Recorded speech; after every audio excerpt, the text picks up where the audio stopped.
दोस्तों flax seed यानी अलसी के बीज हम लोग बहुत समय से यूज़ करते आ रहे हैं, लेकिन ज़्यादातर पहले इसका यूज़ हम लोग तेल के लिए करते थे। आज के समय में भी अलसी का तेल यूज़ किया जाता है, लेकिन हाल ही के दिनों में अगर हम बात करें तो इसका यूज़ हम लोग एज अ मेडिसिन करते हैं। यानी मेडिसिनल वैल्यू इसमें बहुत सारी होती है, बहुत सारे कॉन्स्टिट्यूएंट होते हैं, जिसकी वजह से इसको एज अ मेडिसिन भी यूज़ किया जाता है आयुर्वेदिक तौर पर, या फिर इसे हम घरेलू तौर पर भी यूज़ करते हैं। आज की वीडियो में हम लोग इसी बात पर चर्चा करने वाले हैं कि फ्लैक्स सीड यानी अलसी के बीज किन किन समस्याओं में आप यूज़ कर सकते हैं, इनमें कौन से कॉन्स्टिट्यूएंट होते हैं, ये कैसे काम करता है और इसको हम कैसे यूज़ करते हैं। दोस्तों अलसी के बीज अक्सर लोग गलत तरीके से यूज़ करते हैं। इसको यूज़ करने का सही तरीका क्या है, इस वीडियो में हम लोग देखने वाले हैं। तो दोस्तों चलिए वीडियो की शुरुआत करते हैं। नमस्कार दोस्तों, मैं हूं नीरज राय, स्वागत है आपका फार्मा हर्ट्स में। दोस्तों इस तरह के वीडियोस आपको हमारे हेल्थ मुखिया चैनल पर देखने को मिलते हैं, लेकिन यहाँ पे ऑडियंस ज़्यादा होने की वजह से मैं इस टॉपिक को यहाँ पे कवर कर रहा हूँ। लेकिन अगर आपको इस तरह के और भी वीडियो देखने हैं तो हमारे हेल्थ मुखिया चैनल को जरूर सब्सक्राइब करना, लिंक आपको डिस्क्रिप्शन में मिल जाएगा। और इस तरह के वीडियो और मेडिसिन से रिलेटेड वीडियो देखने के लिए हमारे इस चैनल को सब्सक्राइब कर सकते हैं। दोस्तों अब अगर हम बात करें कि इसमें कौन कौन से कॉन्स्टिट्यूएंट होते हैं, तो इसमें मुख्य रूप से 3 कॉन्स्टिट्यूएंट होते हैं। इसमें फाइबर होता है जो कि सॉल्युबल फाइबर होता है, यानी हमारे पेट में घुल जाता है। इसके अलावा दोस्तों इसमें होता है plant based omega 3 fatty acid, जो कि हमारे बॉडी में कोलेस्ट्रॉल के लेवल को कंट्रोल करने के लिए बहुत इंपॉर्टेंट होता है। इसके अलावा इसमें और भी बहुत सारे कॉन्स्टिट्यूएंट जैसे कि एंटीऑक्सीडेंट होते हैं, और ALA इसमें होता है, यानी अल्फा लिनोलेइक एसिड होता है, जो कि एज एंटीऑक्सीडेंट काम करता है। और भी इसके बहुत सारे काम होते हैं, आगे हम लोग वीडियो में बात करेंगे। दोस्तों अब अगर हम बात करें कि हम किन किन समस्याओं में फ्लैक्सीड यूज़ कर सकते हैं, तो जैसा कि मैंने आपको बताया था कि इसमें बहुत अधिक मात्रा में फाइबर्स होता है और सॉल्युबल फाइबर होता है। तो ये हमारे डाइजेस्टिव सिस्टम के लिए बहुत अच्छा होता है। यानी कि अगर आप प्रॉपरली इसका यूज़ करते हैं तो ये आपके बॉडी के अंदर में डाइजेशन को ठीक करता है। आपके कोलन यानी आपकी जो आंतें हैं उनको, उनकी जो सॉफ्टनेस है उनको दूर करके थोड़ा सा रफ बनाता है, ताकि जो डाइजेशन है वो सही से हो पाए, डाइजेशन सुधर पाए। इसके अलावा दोस्तों ये कॉन्स्टिपेशन को दूर करने में भी सहायता करता है, क्योंकि ये फाइब्रस होता है। तो कॉन्स्टिपेशन को दूर करता है, डाइजेशन को अच्छा बनाता है, और जिसकी वजह से आपके बॉडी में जो आप खाते हैं वो सही से लगता है और पेट संबंधित समस्याएं दूर होती हैं। इसके अलावा दोस्तों जैसा कि मैंने आपको बताया, इसमें बहुत ज़्यादा फाइबर होता है। तो अगर आप इसको लेते हैं प्रॉपरली तो ये आपके पेट में जाकर के ज़्यादा समय तक रहता है, जिसकी वजह से आप में जो बहुत ज़्यादा भूख लगती है तो भूख की कमी हो जाती है।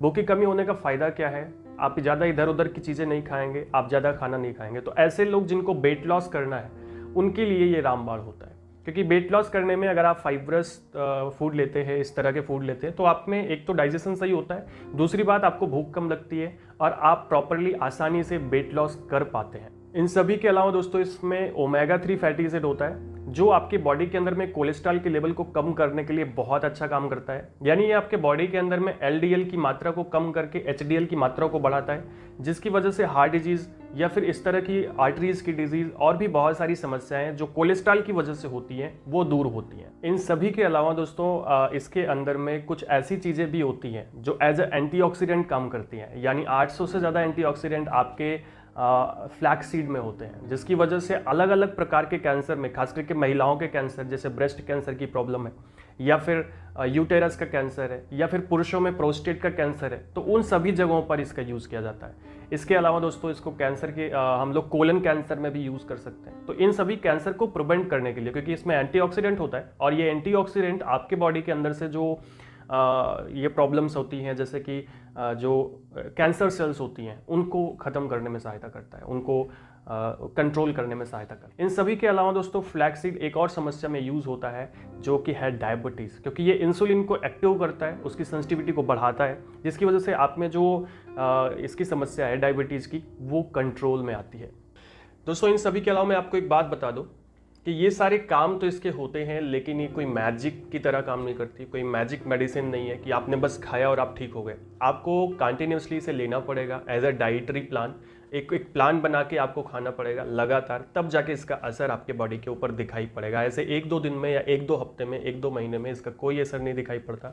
ये सब जो आप पे इस तरह से रॉ मेडिसिन लेते हैं वो आपको लंबे समय तक खानी होती है, क्योंकि इसके कोई साइड इफेक्ट होते नहीं है, तो आप इसे प्रॉपरली खा सकते हैं। इसका असर धीरे धीरे आपके बॉडी के ऊपर होता रहता है। दोस्तों अब सबसे ज़रूरी बात हम लोग कर लेते हैं कि हमें फ्लैक्स सीड यानी अलसी के बीज खाने कैसे हैं।